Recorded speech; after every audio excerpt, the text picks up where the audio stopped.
ఇంక మరో వార్త విషయానికి వస్తే సాత్నాల ప్రాజెక్టులో డీడీఎఫ్ బృందాలు మాక్ డ్రిల్ నిర్వహించాయి. రాష్ట్ర విపత్తుల నివారణ పోలీస్ శాఖ ఆధ్వర్యంలో డీడీఆర్ఎఫ్ బృందాలు ఈ మాక్ డ్రిల్లో పాల్గొన్నాయి. జిల్లా ఎస్పీ అఖిల్ మహాజన్ ఈ డీడీఎఫ్ బృందాలు చేపట్టిన మాక్ డ్రిల్ను స్వయంగా పర్యవేక్షించారు.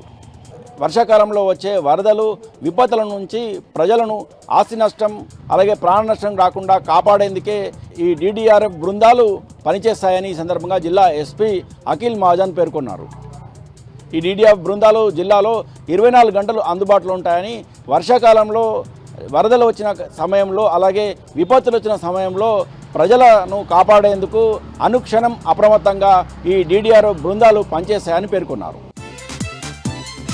ఇక మరో వార్త విషయానికి వస్తే రాష్ట్రంలో విద్యారంగ సమస్యలు పరిష్కరించేందుకు విద్యార్థుల సమస్యలు పరిష్కరించేందుకు నిరంతరంగా పోరాటం చేస్తామని బీఆర్ఎస్వి నాయకులు పేర్కొన్నారు. బీఆర్ఎస్ పార్టీ విద్యార్థి విభాగం రాష్ట్ర శాఖ పిలుపు మేరకు ఈ రోజు నుంచి చేపట్టిన బడిబాట కార్యక్రమంలో భాగంగా జిల్లాలోని పలు పాఠశాలను బీఆర్ఎస్వి నాయకులు సందర్శించారు. ఈ సందర్భంగా విద్యార్థుల సమస్యలను అడిగి తెలుసుకున్నారు. ప్రభుత్వ పాఠశాలలో విద్యార్థులు ఎన్నో సమస్యలు ఎదుర్కొంటున్నారని, ఆ సమస్యల పరిష్కారాని కోసమే ఈ బడిబాట కార్యక్రమం చేపట్టినట్టు బీఆర్ఎస్వి నాయకులు పేర్కొన్నారు.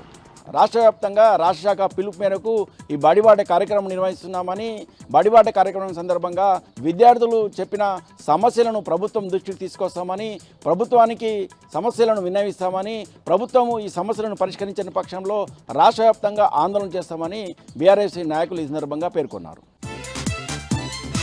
ఇక నిర్మల్ జిల్లా వార్తల విషయానికి వస్తే జిల్లా కేంద్రంలోని ఓ జ్యువెలరీ షాప్లో అర్ధరాత్రి సమయంలో దొంగతనం జరిగింది.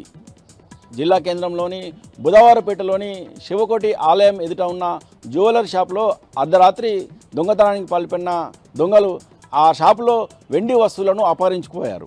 అర్ధరాత్రి సమయంలో ఈ దొంగతనం జరిగినట్టు పోలీసులకు యాజమాని ఫిర్యాదు చేశారు. వెంటనే రంగంలోకి దిగిన పోలీసులు జ్యువెలరీ షాపు దొంగతనం జరిగిన తీరును పరిశీలించారు. పోలీసులు ప్రస్తుతము సీసీ కెమెరాలను పరిశీలించడంతో పాటు క్లూస్ టీమ్ ఆధారంగా వివరాలు సేకరిస్తున్నారు. నిర్మల్ పట్టణ పోలీసులు కేసు నమోదు చేసుకొని దర్యాప్తు చేస్తున్నారు.